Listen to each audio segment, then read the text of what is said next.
이번 이야기는 무서운 이야기. 소의 목. 한 초등학교 교사가 있었다. 어느 봄날 그는 학교의 소풍 버스 안에서 괴담을 아이들에게 들려주었다.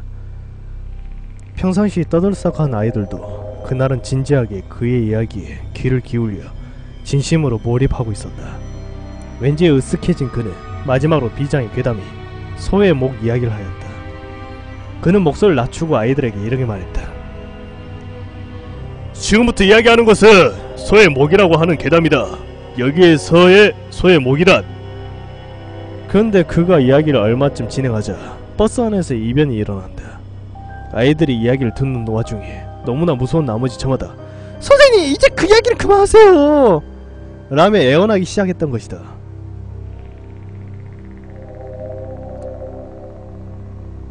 어느 아이는 새파랗게 질려 귀를 막고 다른 아이는 큰소리로 울부짖는다. 오줌을 지른 아이도 있다. 그럼에도 교사는 짓궂게 이야기를 멈추지 않았다. 그의 표정은 마치 신이 들린 사람 같았다. 잠시 후 버스가 갑자기 정지를 했다.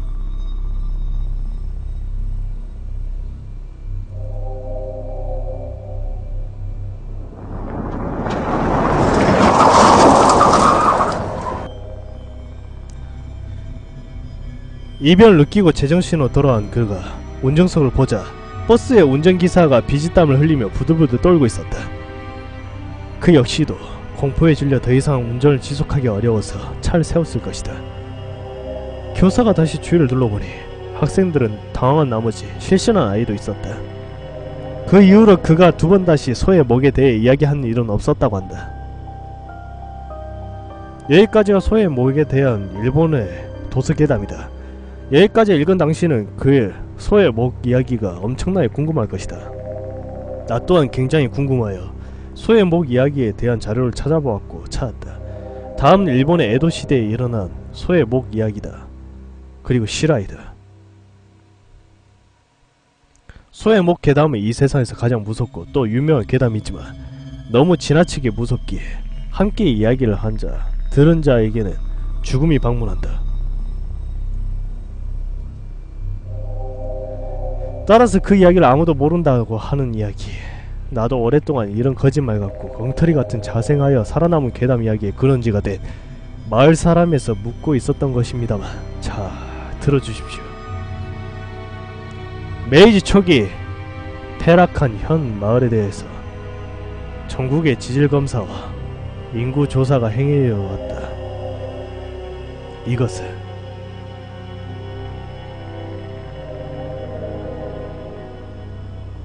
땅값에 근거하는 정액금 납 제도와 징병에 의한 상비군을 확립하기 위해서였다.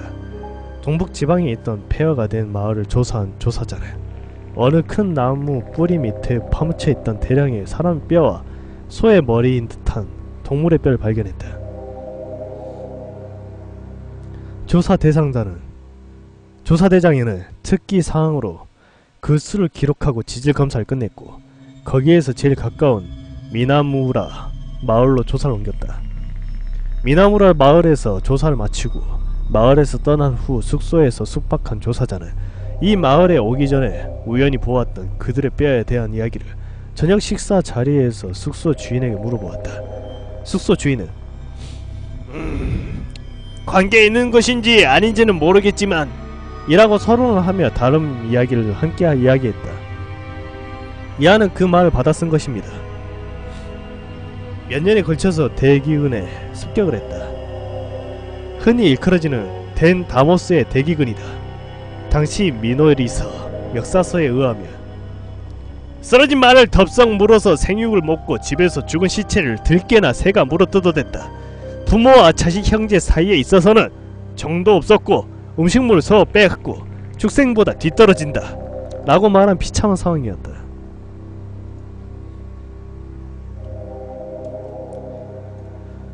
된 다모스 4년의 늦은 가을, 밤도 깊어졌을 때 이 미나무라 마을에 기영인이 찾아왔다. 흔들흔들 방황하며 걷는 그 신체는 사람이지만 머리 부분은 바로 소였다. 몇 명의 마을 사람들이 붙잡으려고 한 그때 횃불을 손에 든 이웃 마을의 사람들이 10몇 명이 나타났는데 마치 기기가 닥쳐오는 형상이었다. 서쪽기 축제! 다른 마을 사람은 필요 없다! 제각기들 그렇게 외치면서 그 기영이를 잡고는 어둠 속으로 사라져갔다. 다음날 마을에서는 그 이야기가 점점 퍼져갔지만 아무도 이웃 마을까지 확인하러 가는 자는 없었다.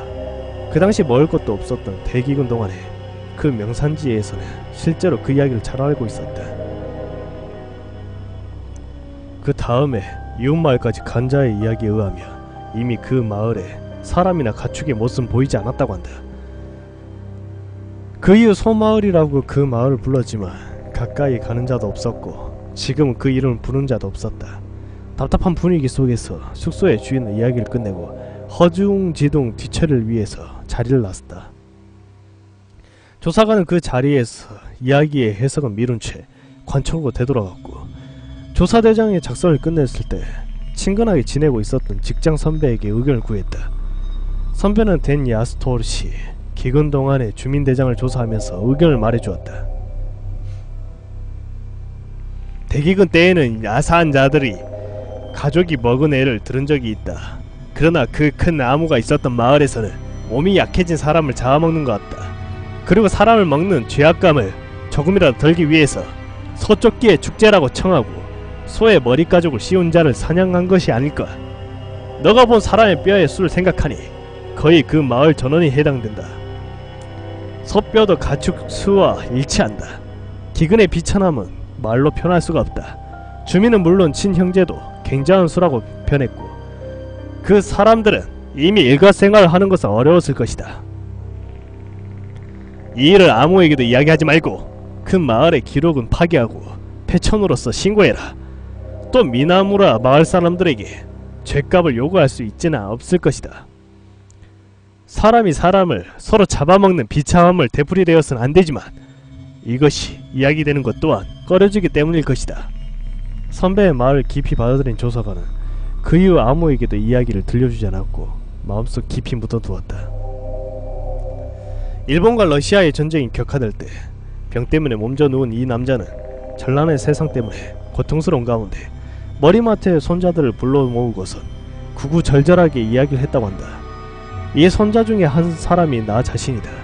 당신은 알아차리지 못했지만 할아버지가 돌아가신 후에 안 적이 있다. 아무런 관계가 없다고 생각된 미나무라 사람들이 이웃마을 사람 전원을 서쪽기의 축제라고 칭하여 사냥하고 잡아먹는 것이 사실이다. 그렇지 않으면 마을 사람의 뼈 전부 누가 물을 수 있단 말인가. 이 때문에 소의 목 이야기는 되풀이되어서는 안되는 것이지만 이야기되어도 안되는 이야기며 조주의 말에 붙게 되었다.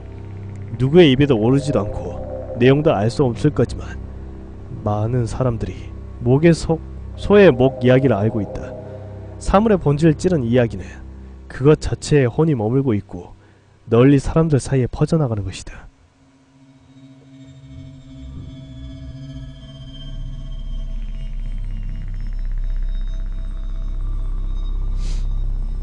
출처 미스터리 매니아의 지상낙원에서 나온 이야기입니다.